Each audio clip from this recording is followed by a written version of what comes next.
ನಮ್ಮೆಲ್ಲರ ನಾಯಕರು, ರಾಜ್ಯಸಭೆಯಲ್ಲಿ ವಿರೋಧ ಪಕ್ಷದ ನಾಯಕರು, ಕರ್ನಾಟಕದ ಹೆಮ್ಮೆಯ ಪುತ್ರ, ಕರ್ನಾಟಕವನ್ನ ದೇಶದ ಮಟ್ಟದಲ್ಲಿ ಇಂದು ಕರ್ನಾಟಕದ ಕೀರ್ತಿ ಪತಾಕೆಯನ್ನ ಹಾರಿಸಿರ್ತಕ್ಕಂತಹ ಇದೇ ಕಲ್ಯಾಣ ಕರ್ನಾಟಕದ ಅಭಿವೃದ್ಧಿಗೆ ಶಾಶ್ವತ ಎಂದೆಂದಿಗೂ ಉಳಿಯುವಂತಹ 371J ಮಾಡಲಿಕ್ಕೆ ಕಾರಣಕರ್ತರು ಆದಂತಹ ರಾಜ್ಯಸಭೆಯ ವಿರೋಧ ಪಕ್ಷದ ನಾಯಕರು ಆದಂತಹ ಶ್ರೀಯುತ ಮಲ್ಲಿಕಾರ್ಜುನ ಖರ್ಗೆ ಅವರು ಈ ಜನಸ್ತೋಮವನ್ನ ಉದ್ದೇಶಿಸಿ ಮಾತನಾಡಬೇಕು ಅಂತ ಅವರಲ್ಲಿ ಮನವಿಯನ್ನ ಮಾಡ್ತಾ ಇದ್ದೇನೆ.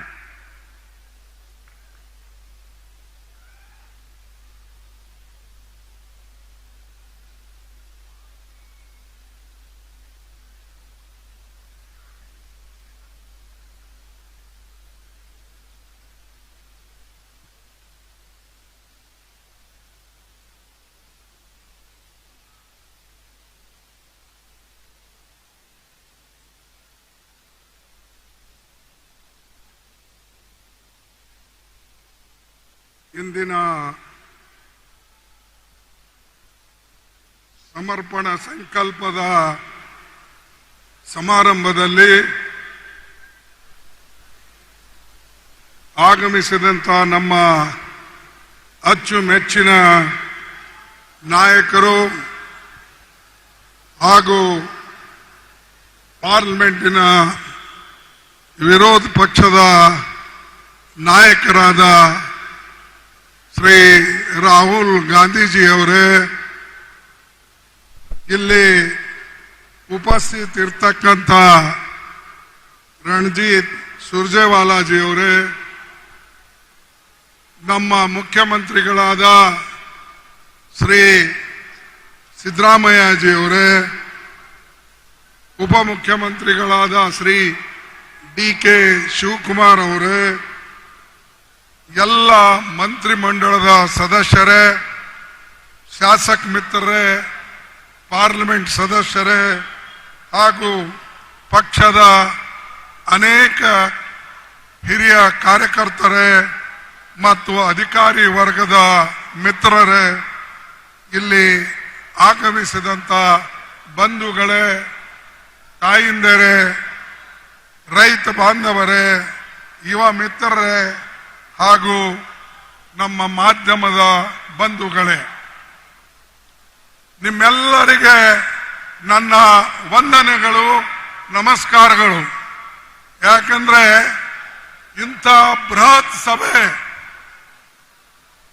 2 ವರ್ಷ ನಮ್ಮ ಸರ್ಕಾರ ಪೂರ್ತಿಯಾಗಿ ಕೆಲಸ ಮಾಡಿ ಯಾವ್ಯಾವ ಗ್ಯಾರಂಟಿಗಳನ್ನ ಕೊಡಬೇಕಾಗಿತ್ತು, ಏನು ವಾಗ್ದಾನವನ್ನ ನಾವು ಮಾಡಿದ್ದೇವೆ, ಆ ವಾಗ್ದಾನಗಳು ಎಲ್ಲನೂ ಕೂಡ ಪೂರೈಸಿ ನಿಮಗೆ ಕೊಡ್ತಕ್ಕಂತ ಸವಲತ್ತುಗಳನ್ನ ಈ 2 ವರ್ಷದಲ್ಲಿ ಕೊಟ್ಟಿದ್ದಾರೆ.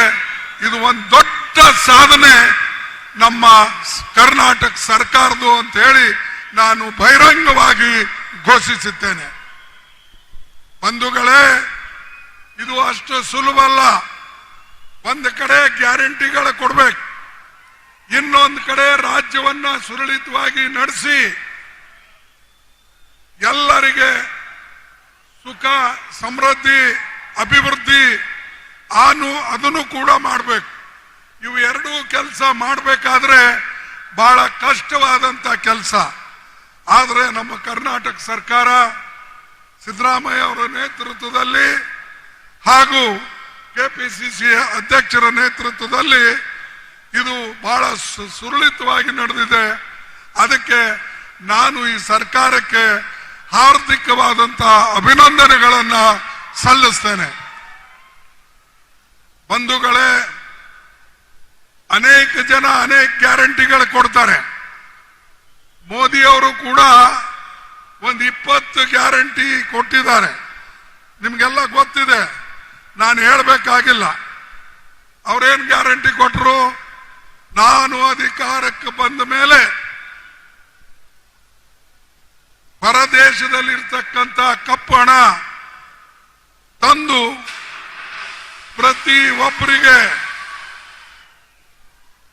15 ಲಕ್ಷ ರೂಪಾಯಿ ಕೊಡ್ತೀನಿ ಅಂತ ಹೇಳಿ ಅವರು ಎಲ್ಲರಿಗೆ ಒಂದು ಪ್ರಮಾಣ ಮಾಡಿ ಹೇಳಿದ್ರು. ಅದನ್ನ ಕೊಡಕ್ಕಾಯ್ತಾ ಅವರಿಗೆ? ಆಗಲಿಲ್ಲ. ಅದೇ ರೀತಿಯಾಗಿ 2 ಕೋಟಿ ನೌಕರಿಗಳು ಕೊಡ್ತೀನಂದ್ರು. ಅದು ಕೊಡಕ್ಕಾಯ್ತಾ ಅವರಿಗೆ? ಆಗಲಿಲ್ಲ. ನೋಟ್ ಬಂದಿ ಮಾಡಿದ್ರು. ಮಾಡಿ ನಾನು ದೇಶಕ್ಕೆ ಉದ್ಧಾರ ಮಾಡ್ತೀನಿ ಅಂತ ಹೇಳಿ ಎಲ್ಲಿ ಬಡವರ ಸಂಸಾರಗಳನ್ನ ಹಾಳು ಮಾಡಿದ್ರು. ಇಂಥವ ಅನೇಕ ವಿಚಾರಗಳಿವೆ. ನಾ ಎಲ್ಲನೂ ಕೂಡ ಈ ಸಂದರ್ಭದಲ್ಲಿ ಹೇಳಕ್ ಹೋಗೋದಿಲ್ಲ. ಆದರೆ ನಮ್ಮ ಸರ್ಕಾರ ಏನು ಗ್ಯಾರಂಟಿಯನ್ನ ಹೇಳಿತ್ತೋ, ಚುನಾವಣೆಯಲ್ಲಿ ನಾವು ಏನು ವಾಗ್ದಾನ ಮಾಡಿದ್ದೇವೆ, ಮತ್ತು ವಿಶೇಷವಾಗಿ ರಾಹುಲ್ ಗಾಂಧಿ ಅವರು, ಪ್ರಿಯಾಂಕಾ ಗಾಂಧಿ ಅವರು ಇಲ್ಲಿ ಬಂದು ಪ್ರತಿ ಒಂದು ಗ್ಯಾರಂಟಿ ಬಗ್ಗೆ ಬಹಿರಂಗವಾಗಿ ಅವರು ಹೇಳಿದ್ರು.